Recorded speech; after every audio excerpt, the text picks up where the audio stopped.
All right, this is how to run. Two tests that we need to do are phosphate, which might show up as PO4 on the test kits, and nitrate. Using two different test kits, I always start with the uh, Red Sea PO4, which is phosphate test. There's a lot of stuff in this box, don't be intimidated, and you can leave some of this out of the box, it doesn't matter. But in the lid, slide this down, is a little wheel indicator. You won't really have to put this together if you just leave it out, it's totally fine. We want these green circles to be up. Place that on top of the white circle and then just click it back into place. And our indicator will be ready. Other things I have here are test tubes. These two that don't have any markings on them are for the Red Sea test. This one, the black cap that has NO3 written on top, as well as a white 10 milliliter line. That is for a separate tester that'll be doing the nitrate. So right now we'll be focusing on these two. It's just an empty container I'll leave around. This is to kind of just dump out spare water or reagents, that type of thing. So first thing that we need to do is draw the water. There's a screen top on the tank. We just move this slowly. You can just grab your fingernails underneath the lid. Just pull it off.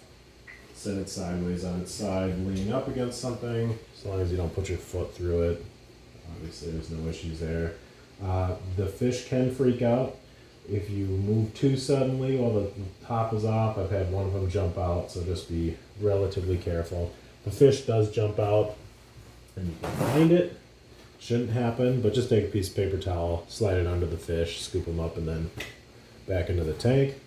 Right now we'll use this paper towel to work on. I'll put this container that I empty the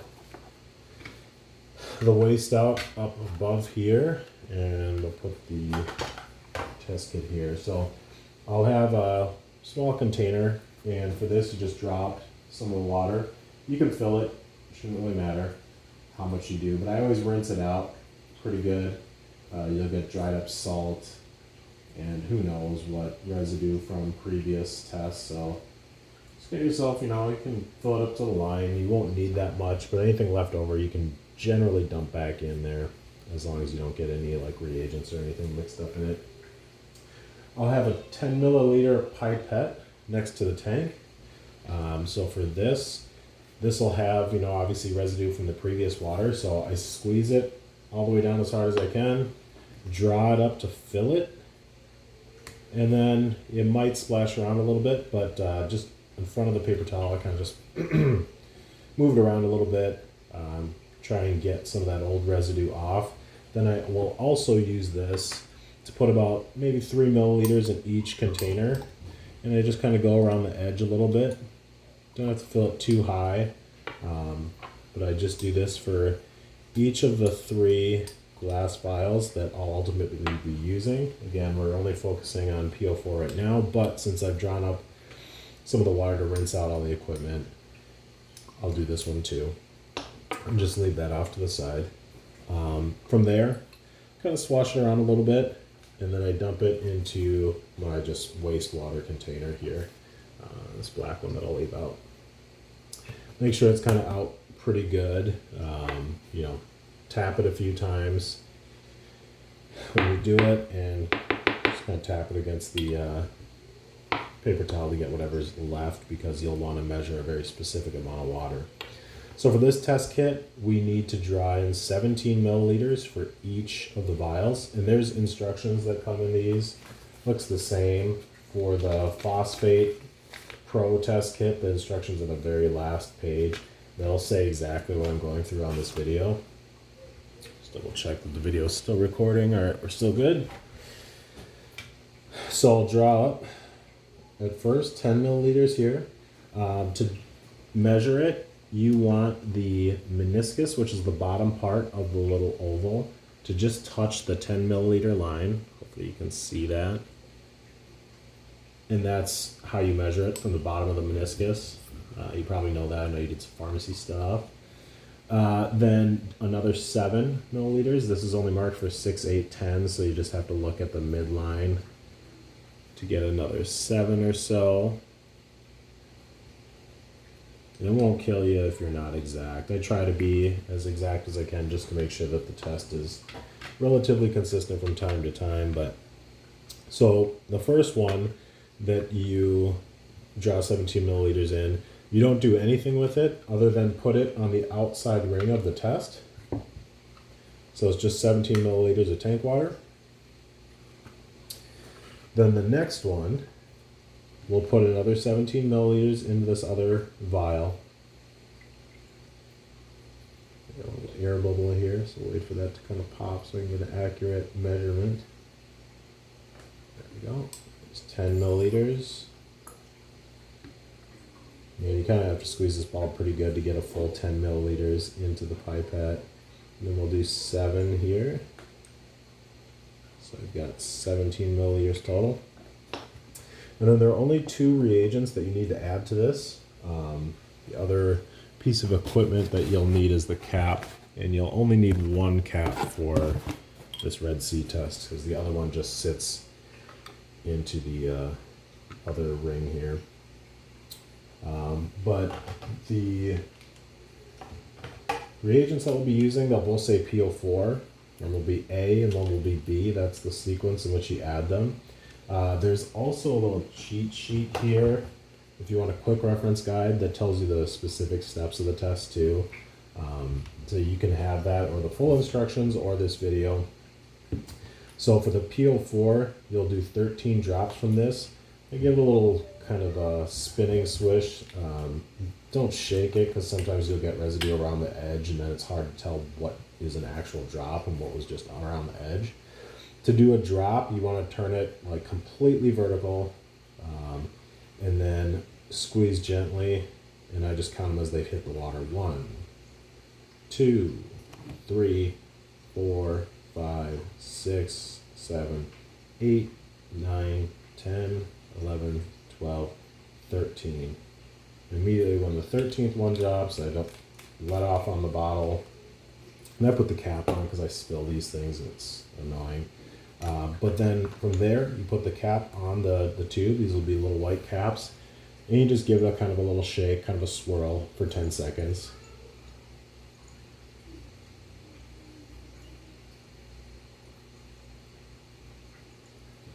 All right, once that's done, take the cap back off and just place it to the side. You know, when I'm dealing with the reagents, I try and keep the sample water out of the way so it doesn't get contaminated. Like I said, I usually put the rest back and I use the same container for later. This next one, it's a different bottle. There's only 4 drops of this, and there is a little trick to this one. This comes with this little dropper, looks like this, and you have to, you know, gently squeeze up 4 drops worth. Which, if you just do like the stem and a little bit after that, that's usually good. Sometimes when I'm done with this, you know, I'll have you rinse this out with water so you don't get just dried reagent to mess up the test. So when you do that, there might be some water residue farther up in this, so you don't want to fill the whole thing up and then put it back in there because you're just contaminating the reagent with water. But just drop a little bit past the stem. Again, I give it a little swirl. I don't shake it because I don't want this stuff everywhere. The important thing to note with this stuff is it is blue as shit. So if you spill it, it'll stain. It stains everything. And so you gotta be kind of careful with this. You don't want to stain your clothes or anything that it touches. So you kind of look down in there and see once the dropper is submerged. And I kind of measure up, you know, a little bit here. And then before I bring it over, I make sure that it's kind of towards the edge here. It's a little bit of an art versus a science, but you just want to make sure that when you get the first drop, it's a full drop and not like a bubble popping, because it'll get shit everywhere and it'll mess up how much reagent's in the test. So bring that over to my vial and just do 1, 2, 3, 4 drops. That'll turn the sample nice yellow color. And then I squeeze what I can back into the vial a couple times. Put this on a paper towel It can soak through the paper towel a little bit, so just kind of on a little bump in the paper towel. And then I immediately seal this back up because, like I said, I've dropped the cap, I've dropped, luckily not the bottle yet, but, and then from there, just another 10-second swirl.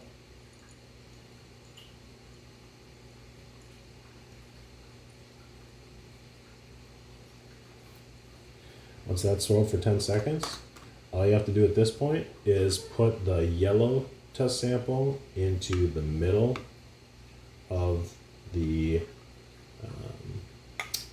whatever you want to call this reading dial, and then you set it aside for 15 minutes. So I set a timer. Use your phone. I don't have like an egg timer for you, so it's probably most effective to use your phone if possible. And then just set that one aside. Once 15 minutes comes up, I'll show you how to read that. But basically, you just spin the dial so that the green circle matches up with what you're seeing in the sample. After 15 minutes, this will change from a yellow to more of a green color. And it can be a very faded green, which will indicate a very low level. But you want to match it the best you can. And if it's in between two colors, then you take the two, then you take the average of the two. But each color here, this really dark one, would equate to 0.08 parts per million of phosphate. All you have to do is text me that number or write it down, whatever, communicate it to me somehow.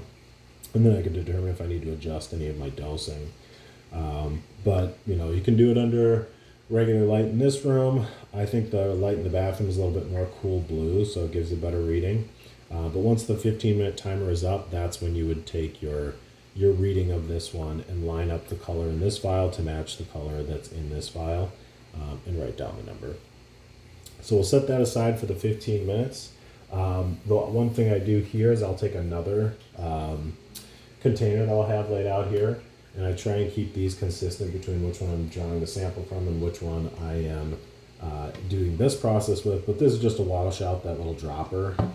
So I just put clean water here. I'll have another spray bottle. I want to spray a few sprays in there, that's fine. And then I just draw some water up, spurt it out, rinse around a few times, and then I kind of just gently bang the tip against the paper towel as I'm squeezing out the air to try and push out as much moisture as possible. And then again, if you want to put these back into the container, totally fine. Just do it, with that side up, so some of the remaining moisture can evaporate before the test is run again. Or if you want to leave it out with the other test so you can do it again, doesn't matter, as I won't be here. But this water that we just rinsed that dropper out with, dump that into the wastewater container. This stuff will just eventually go down the sink. And so that is that for this test. The only other thing that you'll need to do is when you're done, kind of rinse out everything. So again, for the cap and then the vials, when you're done, I'll have separate water. And it's purified water, so I use that instead of the sink. But here's a little bit in this container, so I'll rinse out the cap. I'll set the cap out with its open side up so it can dry out before I do the next test. All right, moving on to the nitrate. So I'm going to put these reagents back in here, make sure they're sealed up tight, and then set this aside. And the instructions and the cheat sheet of the quick steps will be here. And here as well. Set this aside for now. The other tester is going to be this big blue thing. Make sure I'm still recording. And pop this guy open. Try to be somewhat careful with this thing if you can. So what we'll need out of here is the actual testing unit. So just put that right on the mouse pad here. Microfiber cloth, just set it there.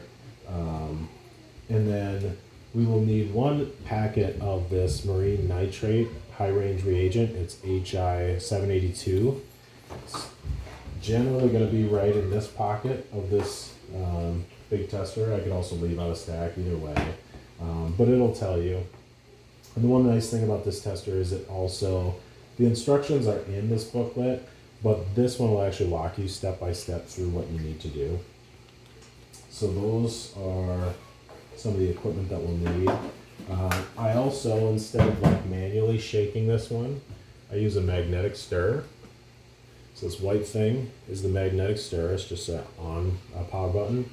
And then these are just twisty ties, but this is how you will pull the magnetic stir in and out, and then these are the magnetic stirrers. So we'll get to that point in a second. But first thing is you want to press power on. Only using this to measure nitrate right now, so you won't have to mess with any of the settings. But it'll say tutorial mode is enabled, and you want to press continue on that, because that basically just means it's going to tell you the steps for each test as you go through it. Should already be on nitrate for marine, and so you just press measure to get it started. It'll say, hey, your log is full. I'll see if I can delete these, but basically it's going to replace the oldest data. You just press OK on this middle circle here, and then it'll get into the test. So you press measure again, and it'll tell you everything you need to do. So the first step is fill cuvette to 10 milliliter mark with the sample. I don't rely on the 10 milliliter mark on the testing vial, but again, this is kind of the old water I'm using to just rinse out any of the old residue, and then I'll dump that into my wastewater container. This one, it's a little bit more sensitive to how much water is in here, so I try and tap out a few of the dots. I try and just grab by the threads of the vial whenever possible. So if I'm dumping it out, I kind of just tip from the bottom. Because this thing is a photometer, and it'll actually look through the glass and see how much light is available in the sample. And so that will kind of hinder the test if you've got fingerprints and everything. And at one point, we'll wipe off the outside here. But first thing is to just drop 10 milliliters. So I'll bring our sample back after moving it to make sure it didn't get contaminated. Squeeze the bulb thing to drop more than 10, and then drop it out until I get to the 10 milliliter mark. And then just fill the vial here. There I set this aside because we'll be using some powders and reagents. We don't want to dump that back in the tank with the remaining sample water. From here I grab the cap, and I try not to touch the glass on here, so sometimes I'll place it on gently and spin it. And then when I need to grab it, I have gloves if that's easier. There's some nitrile gloves up there, but I usually will use the microfiber cloth to grab it. And so from here, I kind of make sure that all the moisture, anything that I'm seeing as residue on the outside of this is completely gone. And so sometimes, I'll use that clockwise motion of closing the vial to kind of twist. And if you see any obvious smudges, use the microfiber cloth as a backdrop since it's a dark color. Sometimes you just kind of have to swipe your hand and use some of those dirt and oils to just get some of the, if there's any type of film or just like stubborn oils. But, try and get the vial as clean as possible. So step one, as it said, was to fill the cuvette to 10 milliliter mark with the sample. Press next. It says replace cap, wipe cuvette clean. We just did that. Insert cuvette. Cuvette is obviously the vial here. Check notch alignment. So on this thing, hopefully this focuses, but you can see a little notch on the top of the rim. And that points towards the tester, towards you. There's a little notch right here that this fits in. And so you push all the way down, and then I usually kind of play with it a little bit. There's a little bit of play in here, and to keep it consistent, and that's what this notch is for, is that it reads consistently on the same side of the vial. I usually measure that play and then turn it to the right. And so each time I do that, I know that it's in there the same exact way. Just press next on the tester, and the two options here will be 0 and tank 1. You just want to press 0 because right now all we're doing is zeroing out our sample. So you press 0, wait a second, and it'll tell you 0.0, which indicates that it's zeroed out the test. then this option for next will appear again, and then you press next. What it'll tell you is to remove it. Press next again. It'll say add 1 packet of the reagent. And so again, to open this guy, I use the microfiber towel to grip it so I'm not getting a bunch of smudge marks on here. Grab it by the threads, place it down, and then the packets can be tricky for a lot of people. If you have to use multiple packets, it's all good. I'm ordering some more. They should be here, so you'll have that. But it'll tell you where to cut, and basically what I like to do is tap it down so that you're not cutting, reagent that's stuck in the folds here. Sometimes you can feel it, and if you do, kind of just back away and then spread it out a little bit and pack it down a little bit more. So instructions for these things are to cut along 2 of the edges, kind of do a round here. Feel a little bit of resistance, so I might kind of wiggle a little bit, tap it, and finish off the cut. Throw that away later. And then you pinch from the outsides here. So when you pinch, you want to create like a little folded cup. And that way I can create a little funnel that goes right into the vial. And I'll just tap it right in. Usually back up after everything's fallen and just kind of make sure I'm not away from the water that'll go back into the tank, but give it a flick. Make sure you loosen up anything that's still stuck in there. Tap a few more times. And then, with a little bit of quickness, you don't want it to sit in there reacting for too long because it's a time test. Take out my magnetic testers. Probably should use gloves. I stopped doing that a while ago, but basically just grab one, drop it in, and I grab the vial by the threads, put it in the magnetic tester. Usually I'll put this cap back on and give it like a half twist maybe. And then I turn that guy on. I time that for 2 minutes. And let it spin for 2 minutes, because if you click through on the instructions, it says add 1 packet, you press next. It says replace cap and shake vigorously for 120 seconds. And you don't have to press these as you're doing them. If you want to do the steps that you know and come back and just advance the steps on the machine, that's totally fine. Once it's done, it'll have you again wipe the cuvette clean and reinsert it, and that'll be basically one of the last steps. So we'll just wait for these 2 minutes to be up, and if you time this,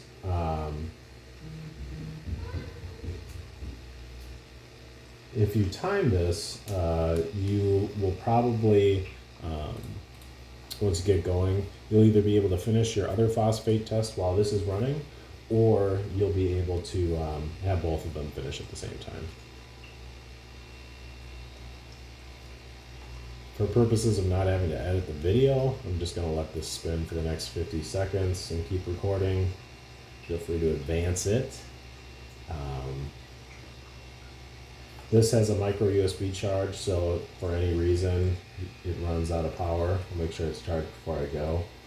But I've never actually had it run out of batteries. It's not taking a lot to spin the little magnetic stir that's in here. Once this is done, I take this little twisty tie, I put a little notch into it, so I have other ones for different tests.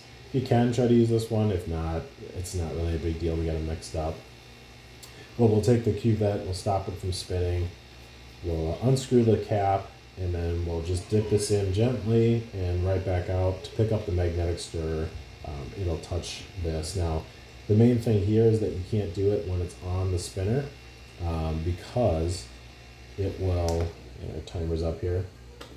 Sometimes I screw this on just so I can pick it up. Just be careful that it doesn't fall out, because then your test is screwed since you mix the reagent. So you can do that, or grab it with the microfiber towel, whatever you're comfortable with. But then just take the twisty tie, now that it's off the magnetic stir, and pull this guy out, place it on the paper towel. Main thing is, again, you have to take it off the magnetic stir, otherwise you will, there's just a strong magnet in here, you won't be able to pull it out with just the twisty tie. So I'll screw that on a little bit until I know it's on, grab the microfiber towel cloth, tighten it nice and good, Give it another little quick once over, make sure you didn't accidentally get any big smudges on it or anything. And then the next step after wiping the cuvette clean, it'll say insert cuvette match, check alignment, same thing we did before. And then it'll go back to this screen. You'll press read once, and then after that it'll say, hey, this is going to show you a timer for 7 minutes. Are you okay with that? You press OK again, and then, so here we press read. And it says the reaction timer will start on the next screen. Press read to skip the timer. You don't want to skip the timer. Just let it do its timer and do its thing. And so from there, it'll count down from 7 minutes, and then you just read the number. It'll give you a digital number for what the actual result was. So I just put it somewhere level that it won't disturb it and let it do its thing. It needs 7 minutes for the reaction time to run. Then we can jump back to our other PO4 test here. So now that the 15 minutes is up on this one, you want to be kind of prompt about it, because if it runs too long, you won't get an accurate reading. I think it says it's stable for like 5 minutes once you get to this point. But basically we're just going to line up what we think the color is that matches both the inside and the outside of this this test. And so I'll change the camera angle just a little bit, see if we can get a good image of this. So right now you can see that, well, it's kind of hard to tell. I'm gonna have to put this on my knees to try and angle this so that I can use both hands.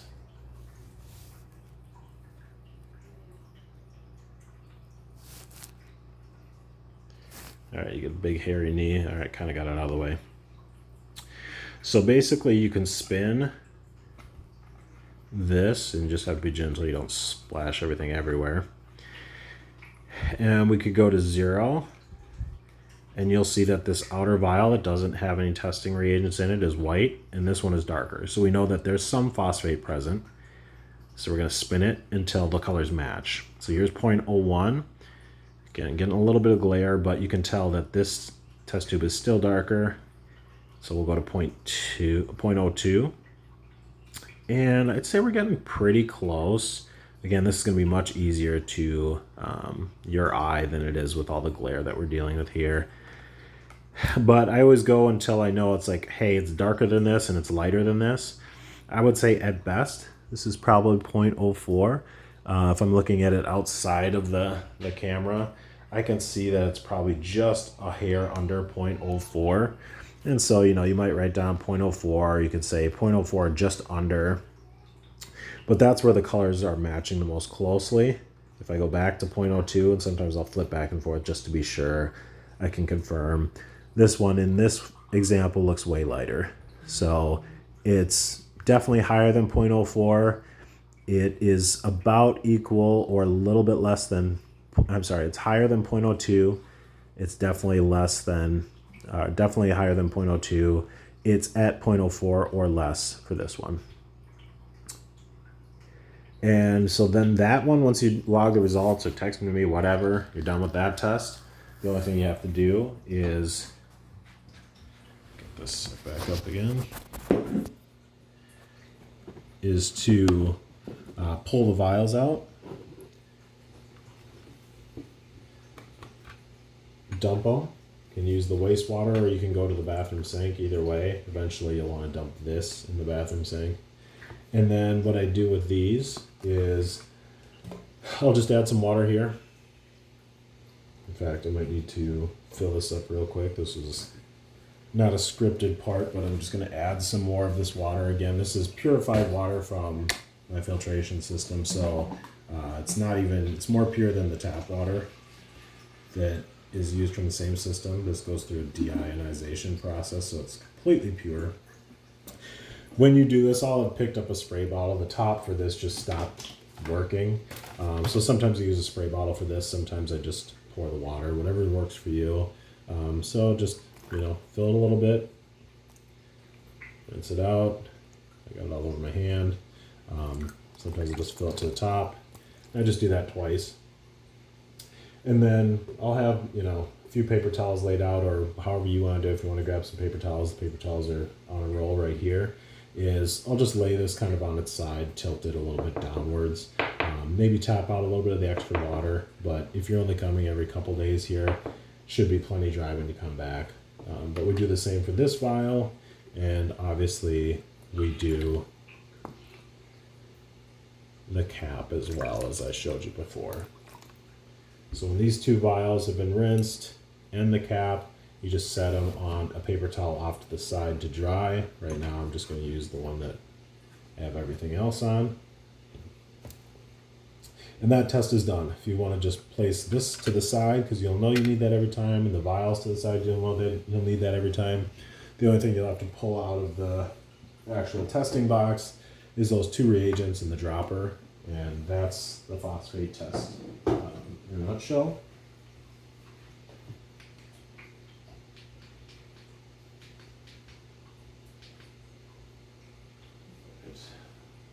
Just looking for the fish, making sure it didn't jump out while I was doing these tests, but that has only happened to me once in the many months. In terms of the other test, it's still counting down from a minute here. And once it does, the only thing you'll have to do is read the result. But what I'll do to clean the magnetic stir bar and the twist tie is just put a drop of water on a paper towel. I take them, they're still stuck together, but I'm just going to pinch the paper towel, the wet area, run that through a couple times, and then throw that back into my makeshift, well, it's a toothpick holder, but that's just where I keep all this stuff. Same for the stir bar. You want to grab the gloves, you can do that. I just make sure that, I take the wet area of the paper towel, rub it around a little bit, advance it, so you're not rubbing it in its own, kind of reagent stuff. And then just use the paper towel to drop it right back in, so I've got a clean one for next time. The timer on this test is down to 20 seconds. It's got, again, the digital display. Hopefully some of that was coming through on the recording here. So once we're done with the 10 seconds, it'll show the reading. You hear a little beep. All right, and once it's done reading, then I can grab it. And right now it's showing 8.2 parts per million of nitrate. If for some reason it shows something crazy, not like you kind of know, but you'll kind of see the trends of this. It should be hopefully around that 8 to 10 number or so. You can press the read button twice and it'll go through the 7-minute timer. You press it the second time and it'll do another reading. And this one says 8.3. So usually they're pretty close to each other. But in case you step away and you're not able to read it in time, it'll log these results. So if you press this middle button here and then go, these up and down correspond to these, go to log recall and press select. It'll tell you your date and what the reading was. So the first one that we did today was 8.2. The second time was 8.3. If you kept doing this minutes out, these reagents would have more reaction time and it would continue to turn this sample a darker pink, and that was what would be picked up on the test results. So once you're done, press this power and back button a few times, and then it'll ask you want to restart the tutorial. You can press yes there, and then you just hold that button down to turn the unit off. In terms of putting it back into the case, the microfiber towel just kind of goes underneath it, kind of flat, and then this goes on top of it, just gentle. And then, like I said, I'll have the reagents for this test here. You can read it, it'll say marine nitrate high range reagent, that's what you want. It also have the code on the instructions on the unit itself. And if you want, you can, maybe I'll put them out on the desk or whatever, but you'll be able to find them. If not, just shoot me a message. So close that up. The only thing that you have to do after putting that away and cleaning the twisty tie and magnetic stir bar is to just take the sample dump that out. Again, you want to try to avoid grabbing it by the vial because it's just more fingerprints you have to clean off on your next test. But again, just take my clean water and do a couple rinses with this. Put out one more. Sometimes we'll fill it to the top. And then lay it down with those other vials for it to dry. Same with the cap. I just kind of fill the cap. There won't be a lot in there, but sometimes you get little splatters from the magnetic stir. Lay that out. Dump this into the bathroom sink, and then these pieces will be dry by the time you have to do the next two tests. So that's all there is to it, and hopefully it can get the numbers consistent. We're only having to do it, once every 4 days or something like that. So yeah, that should be it.